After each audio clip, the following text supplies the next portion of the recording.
Welcome to the St. Croix Sheep Genetics Discoveries and Possibilities webinar. This webinar is hosted by the St. Croix Hair Sheep Breeders. Dr. Sponenberg has a doctor of veterinary medicine and has a lifelong research interest in the genetics of domestic animals and the conservation of rare breeds. He is recently retired from Virginia Tech and has taught generations of veterinary students. He is currently the technical program director for the Livestock Conservancy. First, Dr. Brenda Murdoch holds a PhD in animal science with a specialization in molecular genetics. She is currently an associate professor at the University of Idaho. Her research focus is on the relationship between genetic variation in mammals and the phenotypic traits. She supervises the Murdoch Lab and works with a good number of postdoctoral and graduate students who are sincerely for the grant funding she generously contributed and for the direction and analysis of the data for this project from start to finish. So Dr. Murdoch, you're up first. If you could begin your presentation. Wait, Lori, before we start. Yeah, go ahead. That's okay. Just a couple housekeeping things. We are recording this and we ask that everyone keep yourselves muted until the question answer sessions. There will be two. We will have one after Dr. Murdoch's presentation and then one after Dr. Sponenberg's. But feel free to post your questions in chat at any time and we will try to make sure that we answer those. So, okay. So now let Dr. Murdoch.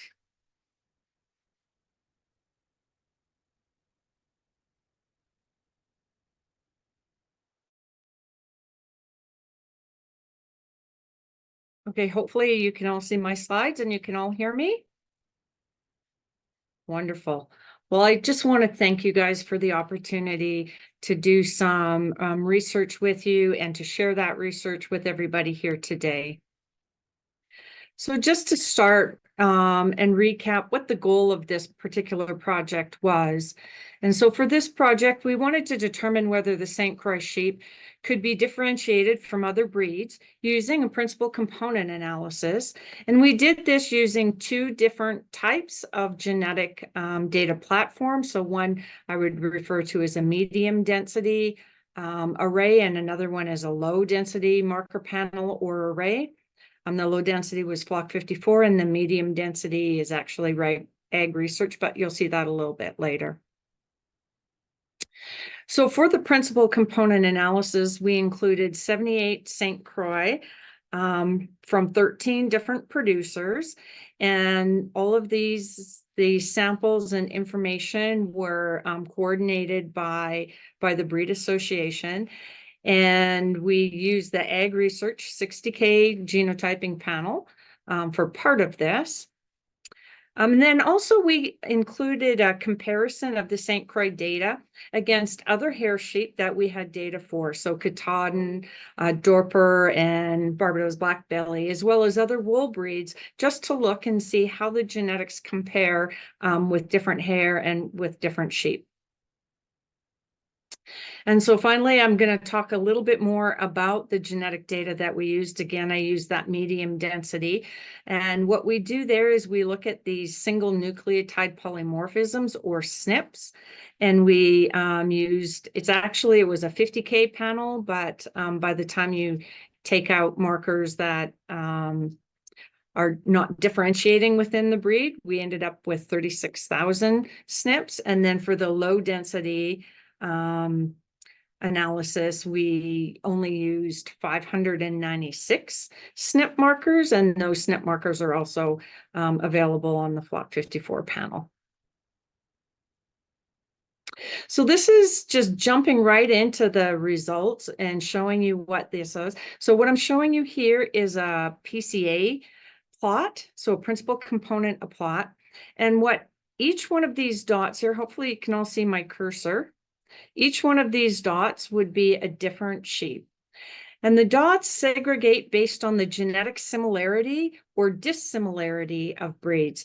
And here you can see there's some data for for Katahdin, some for Dorpers, and here is all your data from the St. Croix breed right here.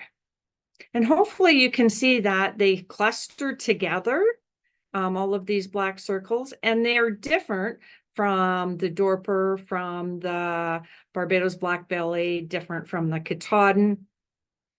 So, and as expected, they are similar within the breed themselves and different from other wool breeds.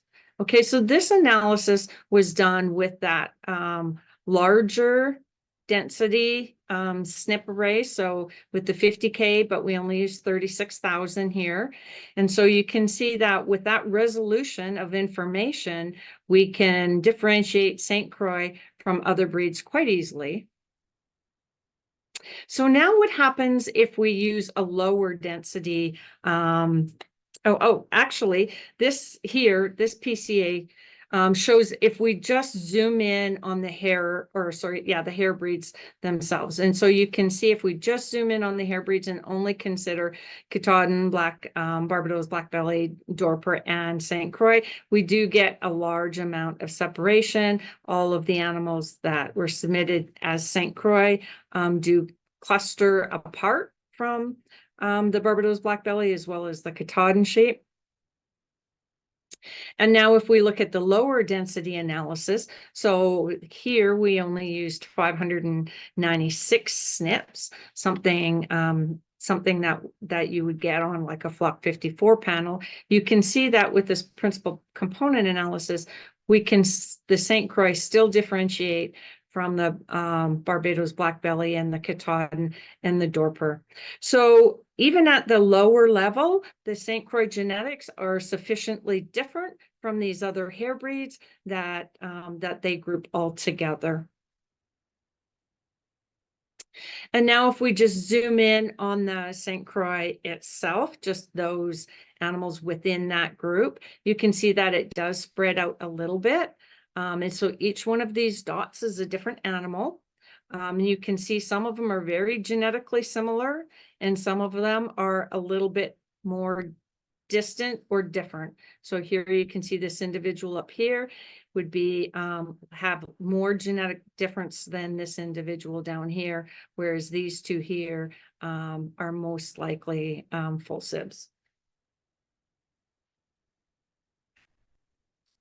And so the other thing I wanted to show is I'm actually just looking at St. Croix from a number of other breeds that we had the ability to look at. Now, these are not actually animals that were submitted through this project. These are St. Croix that we studied and published earlier last year, which is part of this data gave me the confidence that I knew that St. Croix we would be able to differentiate St. Croix from Katahdin and Dorper. So again, just showing that even aside from this particular study, where the St. Croix do separate out, they are genetically different than all of these other sheep using this principal component analysis. So when we look at, we started this St. Croix study with, I think, 78 sheep, but then there were producers that still had some DNA and wanted some animals tested. So we included a few more tests here. And again, this was all done on the Ag Research 60K panel. And when we look through all of these data and the animals that were submitted, none of them were carriers for any of these diseases. And these diseases we have markers for on the Ag Research panel as well as on Flock 54. When we look at some diseases that people might want to have a little more particular information about, say scrapie, for example, and in particular, when we look at codon 171 in the scrapie gene, we can see that about 29% of them were RR, 47% of them were QR, and about 23% of them are QQ. So just giving you a little bit of kind of basic information about the prevalence of these different alleles, scrapie alleles in the animals that were sent in for testing. There's another question that somebody had asked about, and with this data, we can calculate inbreeding coefficient. So what I'm showing you here is a plot, and this line in the middle is the mean value. And here I'm showing you the information for Dorper, Katahdin, Rambouillet, and St. Croix. And this is inbreeding calculation that are done using molecular information. And what we can see is that the St. Croix's level of inbreeding is actually lower than what we have found in Rambouillet, Katahdin, and Dorpers from other study.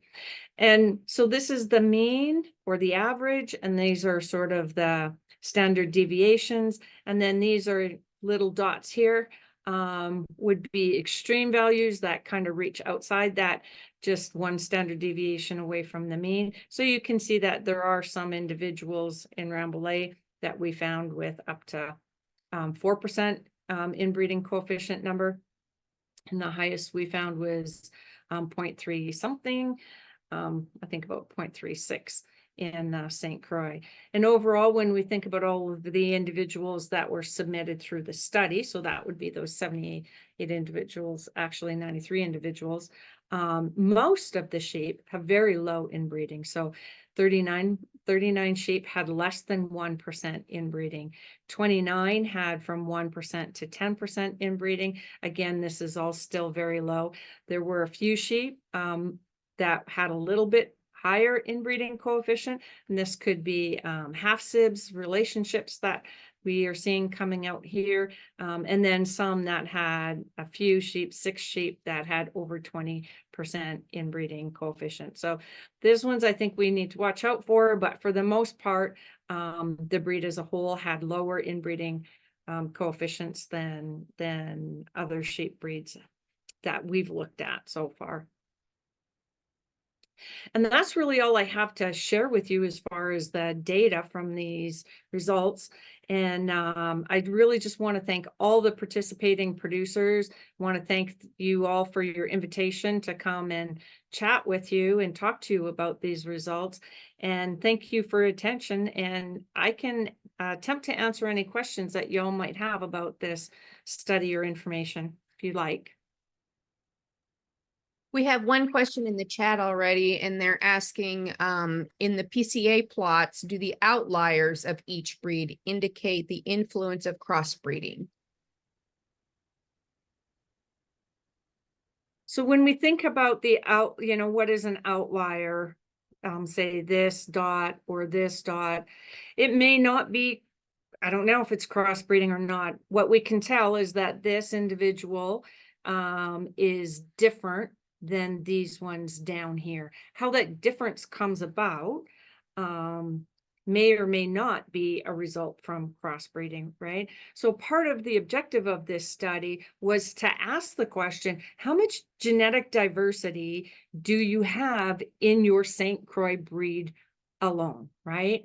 And that just like here in these Dorpers, that could be a wider scatter plot, or with more genetic diversity, or it could be a very tight cluster with less genetic diversity. So what all this information really tells us is that these individuals are a little bit more genetically distant from this group down here. How that comes about, again, I can't definitively say if that's crossbreeding or not.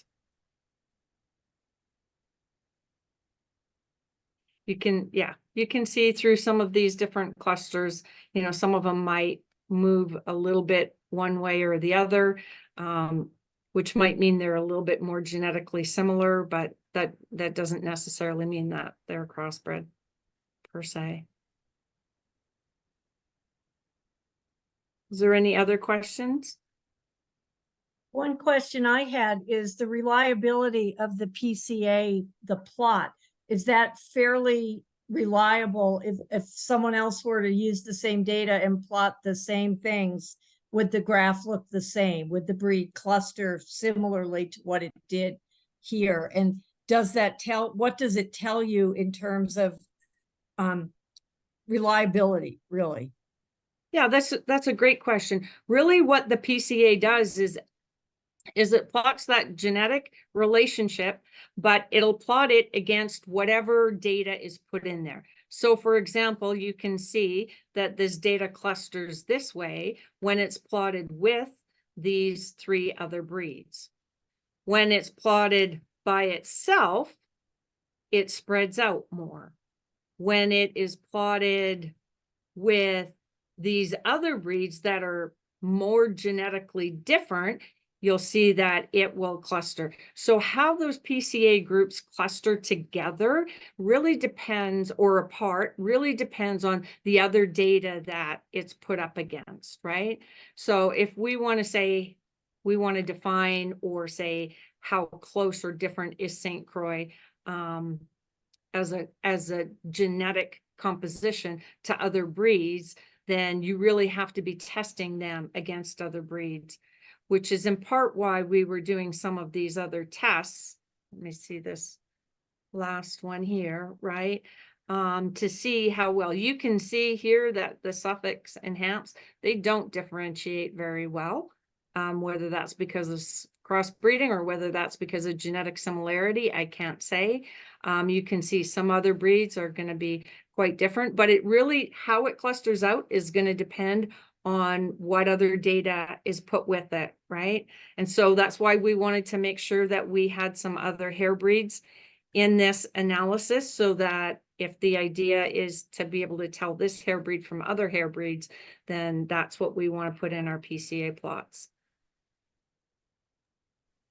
We have another question in chat. They're asking, could that PCA difference result from a long time closed flock? Yes, it could. All it's telling us is genetic similarity or differences from these other individuals. So this could be an individual that was just genetically separated or different from these other ones. Again, we don't know what causes, we don't know the root of this genetic difference. And it could be closed flock, it could be some historic outbreeding or something like that. With this does not tell us any of that information. All this tells us is how genetically similar or dissimilar they are to each other and the whatever other breeds that you put in the PCA analysis. Okay, getting some more questions in. Speaking to genetic diversity and coefficients of inbreeding, was the lower COI expected due to a wider cluster on the MD analysis? Was the lower inbreeding coefficient Expected due to a wider cluster on the MD analysis? No, not necessarily. You know, I think if you look at some of these other PCA analyses, let me pick one here. For example, some of these Suffolk look a little bit more spread out, but yet they can have higher, and even these Rambouillet are not necessarily that spread out. And so that really in this particular inbreeding calculation, because they're molecular, really we're asking how much homozygosity versus heterozygosity is there in that individual.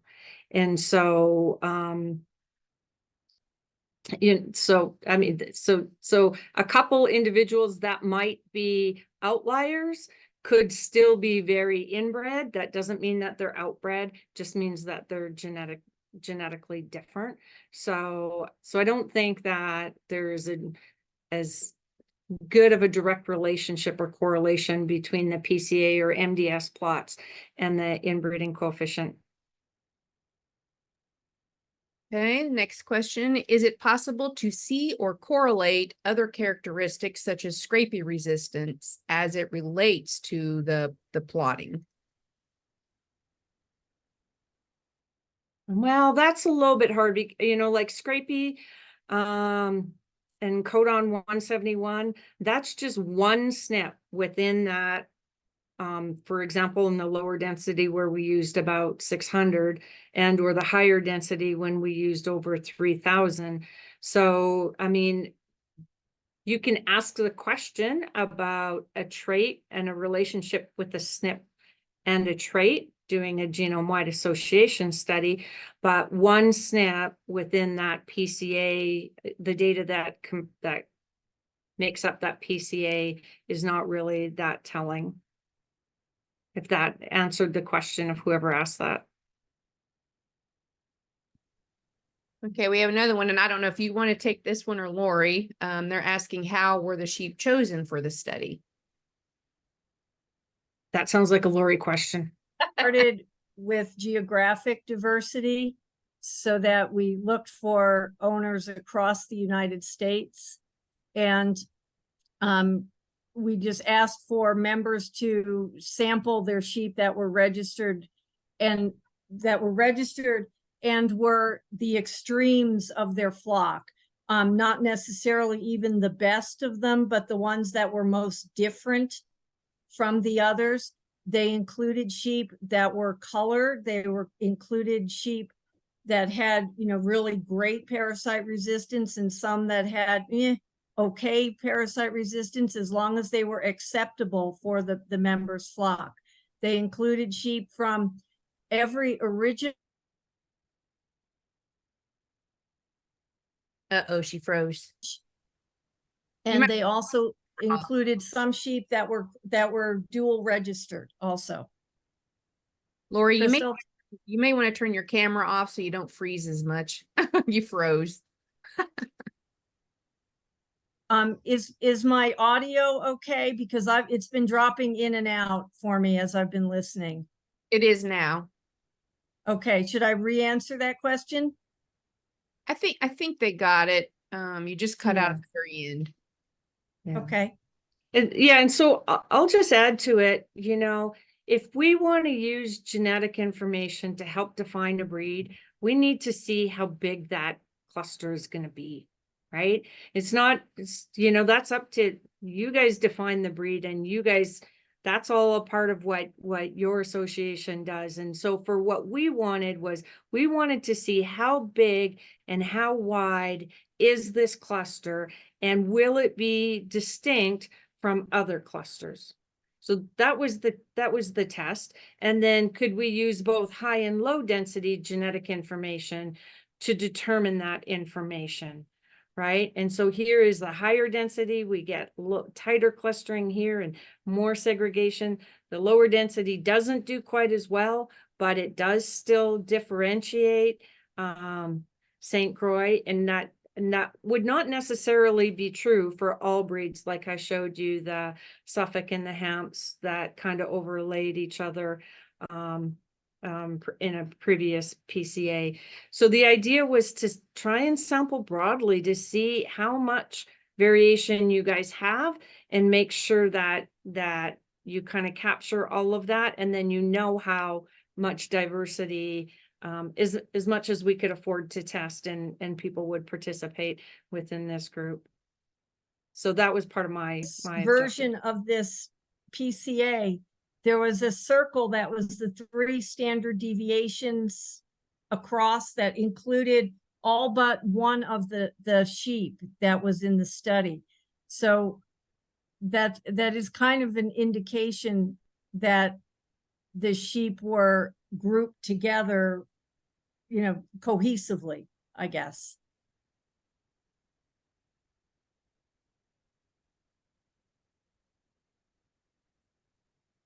Oh, there's another question. Were there any sheep included with horns versus only polled sheep? And I know I submitted one that had skers, but I don't have any with horns. I don't believe there were any horned sheep. Do you know, Lori? Based on the owner's description of the sheep, there were no horned sheep, and I do not believe there were any scourge sheep in there either, although I can check that. I'm not 100% sure on that, but I do know there were no horns. Yes. One of the ewes that I submitted had thrown had thrown horned lambs when inbred back partly to a half brother. She did produce horns, but she herself was not. Sure. Okay, thank you. And one of the rams that I tested has skurs. So Okay. So both of these platforms, whether it's the 60K higher medium density array, as well as the Flock 54, both of those products have markers for horns. I didn't, basically we went with this population, but the other information about scrapie, about horns, about inbreeding coefficients can also be gleaned from this if you're looking for that kind of information. all right, we have another question. Across the other breeds, was there more diversity and or more numbers compared to the 93 used in our study? Yes. So this was Katahdin. I had about 5,000 animals. Let me just, even on the other one. So this one I had about 5,000 animals here. The Dorpers, you can see there's actually a bit of a split there. They come from two different data sets in there. It says right down here what Gabby did. So she picked 581 Katahdin sheep for this particular, and then 265 Dorper, 19 of these. It would be nice to have a bigger sample size because this is what seems to be the most genetically closest to these. So yes, the number of individuals in each one of these are actually fairly different. So this has about 3,000,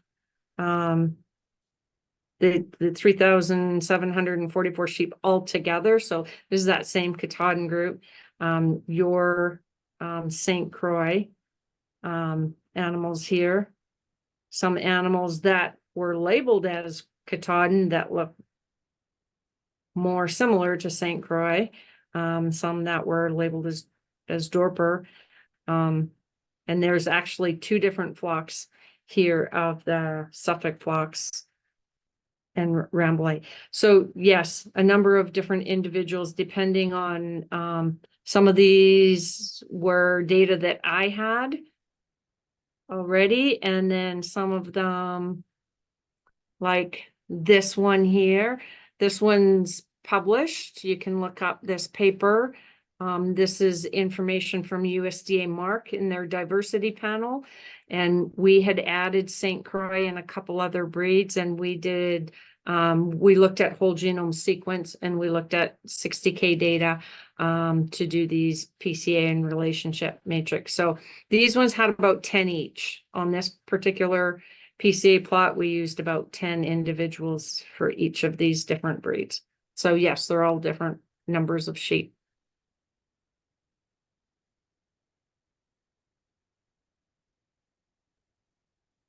Okay. And this is all your sheep. When we just look at your sheep, you can see there's some related ones that are related that are a little bit different from some of these other ones. And then again up here.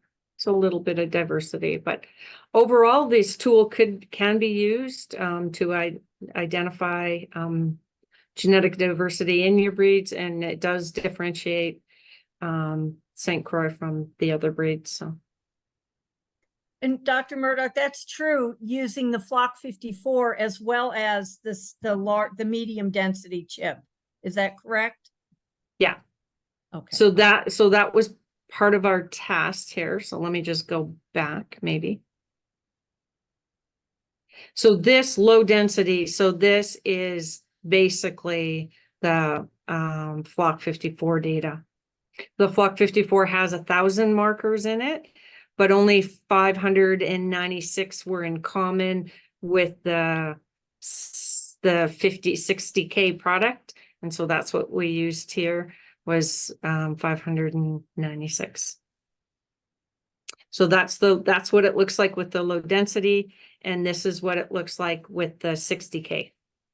So you get Okay. more separation, a little bit better resolution with a higher, with more SNPs, the genetic array with more SNPs, and the one with fewer SNPs, though, can still do the job. We have another question. They're curious about the Dorper stuff. They're wondering if you use both your standard blackhead Dorpers and white Dorpers used in that test, or yeah, what else might explain those two groups?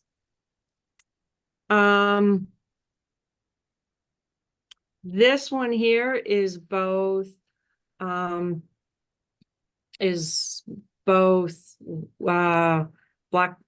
Dorpers and white Dorpers. And then this one, I'd have to really look at where this data comes from, because it could be, but I think even most of them are a combination, or not either pure blackhead Dorpers. Most of them are a combination of them. And we have someone asking about the source of the Barbados blackbelly data. Oh, that's a great question. I think we got that from the public domain. I did have a student who did some parasite resistance work and did have, I think, 5 animals that they contributed. So it was a combination of what we could find in the public domain, as well as his individuals from his study group on parasite resistance.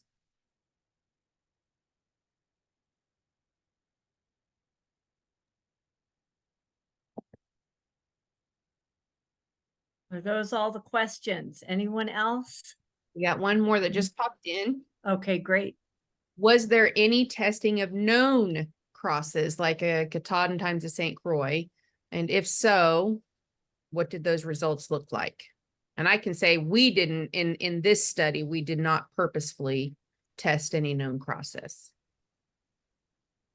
Yes, sorry, my phone's ringing. We did not have any known crosses or at least identified crosses in any of these. Doesn't mean that they weren't, but that's not what the producers reported as.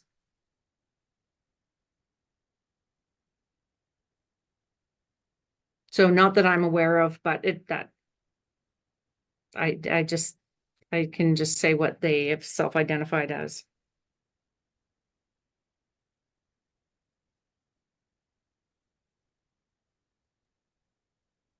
I think that's all the questions in the chat. Okay, if those are if that's the last of the questions, we have Dr. Sponenberg standing by. And we were hoping, Dr. Sponenberg, as a rare breeds conservation expert, your thoughts on using this data, on the possibilities and on the pitfalls of using it in various fashions. Okay, and Crystal, are you going to share the screen? I think we've got that going. Your first slide there. There we go. Perfect. And first of all, Brenda Murdoch is a genius. She probably doesn't like me saying that because we don't know each other. But this analysis is going to be extremely helpful to you and for anybody interested in rare breed conservation. The questions asked, the answers given were really, really good, and they're very, very good news for St. Croix breeders. Very, very distinctive breed, very different than other breeds, yet with enough diversity and enough wise management to go on into the future. So really, really good work, and you need to keep track of her because she can really help you. Now, this genetic, so I don't really have that much to add, but genetic information is a power tool. So it's really, really good for getting work done, but it's potentially dangerous if you misuse it. And so that's one caution. I think actually the Scrapie data were very, very interesting because you have a variety of genotypes and yet you do not have Scrapie, and that's the ideal situation. And so that's complicated. We won't take an hour to do that. But, you know, it's really, really useful. You have to use it wisely. So far, that's been the case. Next. So potential uses that I can see, you know, you have a genetic profile of a purebred St. Croix sheep. You know, and you sampled broadly enough to where you're actually pretty confident that that's exactly what you have. This can be really, really useful in recovering purebred sheep that have somehow lapsed registrations or in the presence of two associations. If you want to do that sort of thing, it really opens up some opportunities there. The only potential danger here is if certain subpopulations have not been included in the sample. So their genetics could be legitimate, but they could end up being excluded if you're not careful. So, you know, it's not a single snapshot in time. You need to, as the information grows, and as you find other isolated flocks that may want to participate, those may actually be slightly different.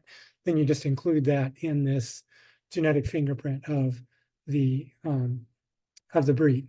Next. And I can see different potential uses. One is a selection tool for enhancing production. The advantage there is quicker progress. Potential danger there is that if you base it on what we already know, then you could be eliminating novel genetic mechanisms for the same desired endpoint. I think fecundity or prolificacy in sheep is a really, really good example of different genetic ways to get there. And if you focus on one and use molecular tools, you can be eliminating the others. So you know, it needs to be used cautiously, but has some real advantages. Next. Potential uses. So I'm interested in how breeds are constructed. And so what are the relationships between the USA flocks? You know, this would include university flocks, private flocks, different importations, things like that. The island flocks, the photograph on the bottom is actually on St. Croix, and you'll notice one of those black-belly sheep. And if you actually look at the black-belly data from Virginia State University, for example, two of their rams are black-belly rams imported from St. Croix. So my question is, are they black-bellies or are they just black-belly St. Croix? And you know, I don't know the answer to that. The black and white one there is a ram I actually owned that was a St. Croix. And then you have the white ones. So, you know, questions on, does the color actually matter? In many breeds, it doesn't. In some breeds, it might. So the USA flocks and the island flocks, you know, how different are they? Obviously, when they went down, they selected the sheep. They only took certain ones that they were interested in, left other ones that they weren't interested in.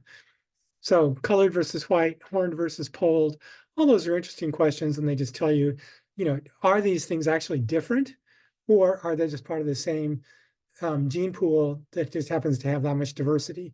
Now, what you do with that diversity is up to you as an association. You know, you could decide, well, yeah, the colored ones are actually the same thing as the white ones, but we don't want the colored ones.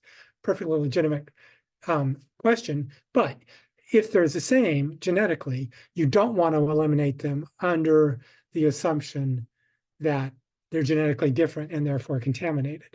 You want to eliminate them because you don't like them. That's a whole different thought process that went into that decision.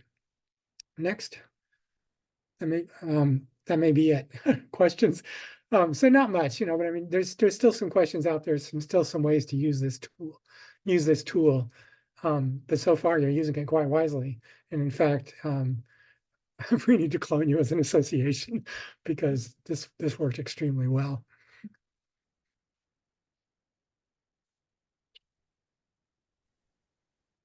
Well, I had a question. Would it behoove us to expand this study and try to get samples from more sheep that we believe are St. Croix, and or, as one of our participants asked, would it be a good idea to test sheep that we know are crossbreds to see if, you know, they're easily identified as such? Well, yes, test every sheep. You know, the more data, the better. So, I mean, but this, as an initial investigation, this is extremely powerful and very, very reassuring. You know, and so you're unlikely to get a huge, shocking surprise. if you pursue this further, because the early results are just so compelling.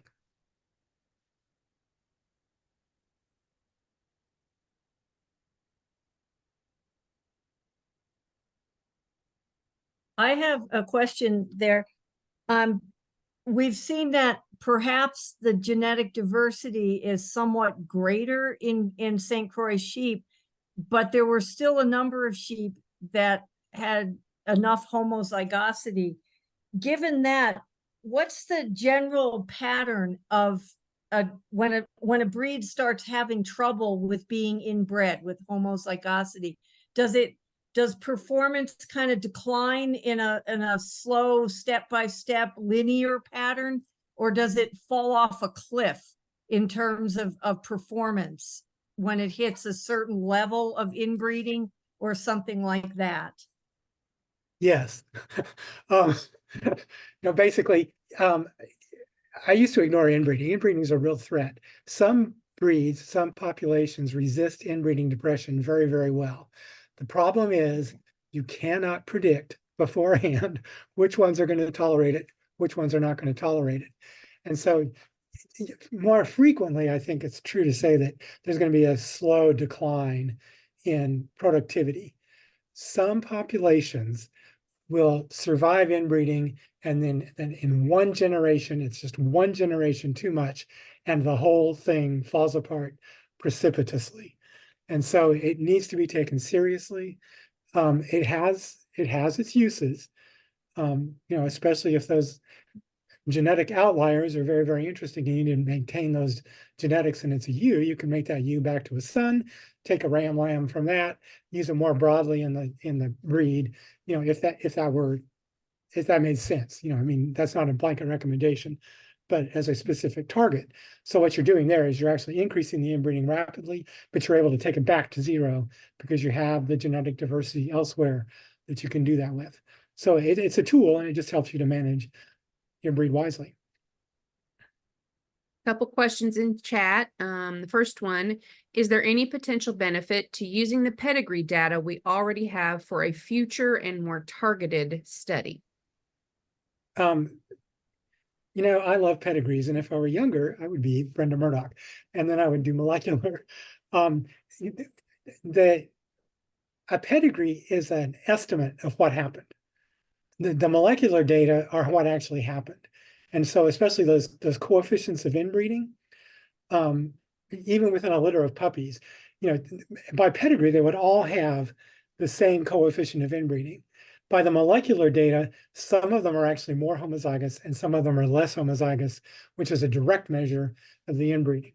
So I think that is actually one of the more powerful uses of the molecular data, is to use the coefficient of inbreeding that generates, because it's much, much more accurate than anything that you can do on the pedigree side. Now, that is not to say that pedigrees are useless, because pedigrees can alert you, especially as an association, to places where you can expect diversity. Now, whether it actually exists there or not, you don't know, but you can expect it. So another breed, another example, marsh tacky horses, 80% of them all come from one herd, but there were a few isolated ponies from different islands in South Carolina.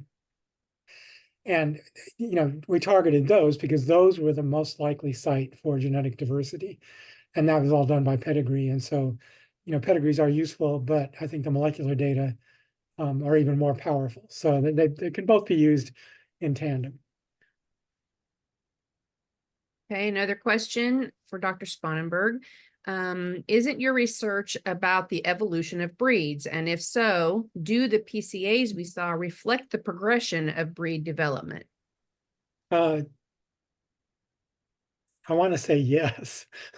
The Katahdins are troubling me, but short of that, because a lot of the Katahdin history, is like St. Croix by Suffolk crosses, and when you look at the PCA data, it's like, well, maybe that didn't what actually happened. Yes, I do think that the idea of breed formation is that you have a foundation, you have isolation, you have selection. And I think that the PCA plots clearly show that. That's why these are different. It's a combination of what went into it originally, was there genetic isolation? And I think in the Suffolk and the Hampshire, Brenda was very, very political and said, I can't tell if that's crossbreeding or not. But it almost certainly is. Even though those originally were probably cousin breeds, they have become, very much more closer than cousins. So yes, I do think that those PCA flocks just demonstrate that in a really nice pictorial way, the powerful effects of that breed formation.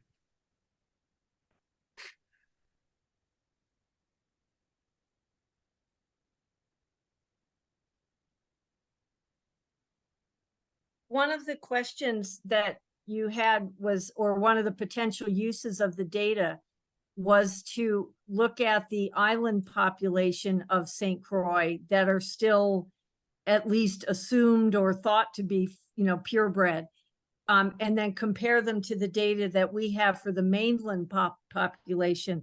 My question was, has enough time elapsed since the mainland population was brought here? I believe it was 1975 for most of them, for the largest importation. So is that enough time for any kind of genetic drift to have taken place? Some, yeah, but this is a Murdoch question, and so basically what you want to do is you want to go down to the island and you want to test every sheep, and then that's going to tell you the answer. I mean, and then if you think they're crossbred, say, we think this one's crossbred, but you include it anyway. If they look purebred, but they're a funky color, purebred, but they have horns, something like that, you include them.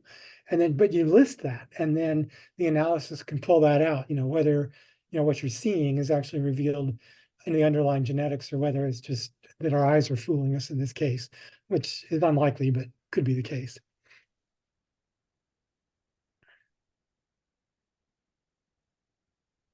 Thank you.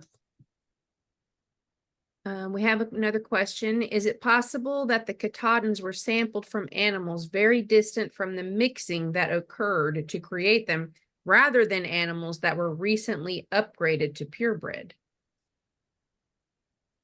That may be a Murdoch question.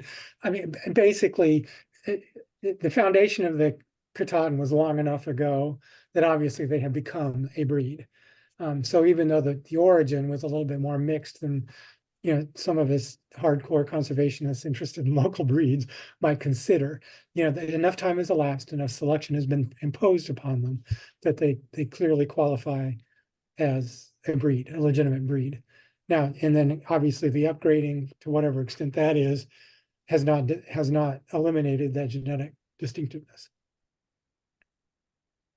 And I just put in the chat that Katahdin data came from a parasite resistance project that we have recently published. So Katahdin genetic information is fairly recent.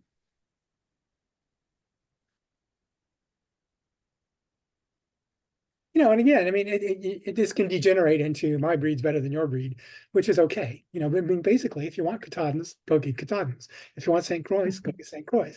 And obviously they each have, a place, they each have a use, and they each have potential. And especially with the genetic uniqueness of the St. Croix in a rational, productive crossbreeding system. I mean, this is dynamite. And I'm saying this is a hand spinner and this is a hair sheep. So, I mean, but you've done a really good job.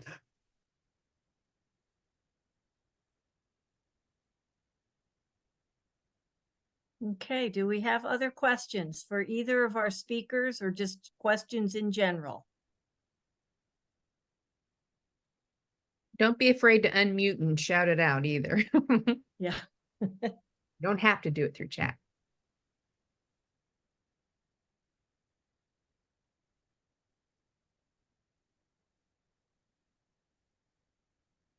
Okay, that might be everything. Don't feel, you can still squeeze a question in through chat if you'd like. Oh, okay. Just a couple last things. Yes, some housekeeping there. As a summary, the immediate goal of our project was to determine if the genetic data from St. Croix sheep would differentiate them separate from any other breed of sheep. And that did indeed seem to be true. We also did this project as kind of an investment in the future with the hope that having genetic data from a fair number of St. Croix available out there would lead to the use of that data in research in areas that we can only guess at, things that impact the profitability, the healthiness of the breed, disease resistance, and more complex traits like fertility, muscling, feed flexibility, parasite resistance, of course, and things like heat tolerance. So we'd like to thank Dr. Murdoch and Dr. Sponenberg for being here today and for their willingness to put time and energy and resources into this project. We'd like to thank the members who used their time and their effort and their sheep's tissue samples to make this all possible. And to the members who have volunteered to be on the committee that will very deliberately and carefully explore how we might use this data for the good of the breed. You can see the list of names up there. And if you all would stay connected there, we'll try and schedule that first meeting right there. Let's see, I think that was everything. 2024 is also an election year for St. Croix Hair Sheep Breeders. And you don't have to be a long time or a big time breeder. You don't need to be a seasoned, grizzled shepherd who's seen it all and knows exactly what to do. All you have to be is someone very interested in preserving and promoting the breed. So please consider that, and please get in touch with any board member if you have any questions about that. So I think that's everything. If the folks... Just a couple of announcements. The recording will be on our YouTube channel. We have a webinar scheduled for March 21st, where we will be talking about the National Sheep Improvement Program. If you're not a member, please join. And be sure to follow us on Facebook, Instagram, Twitter, etc. So our committee folks, if you don't mind to hang on, we will be scheduling. I'm going to stop sharing. Okay. And thanks to everyone who participated. Thank you again. Goodbye. You're welcome, Dr. Murdoch. Bye-bye.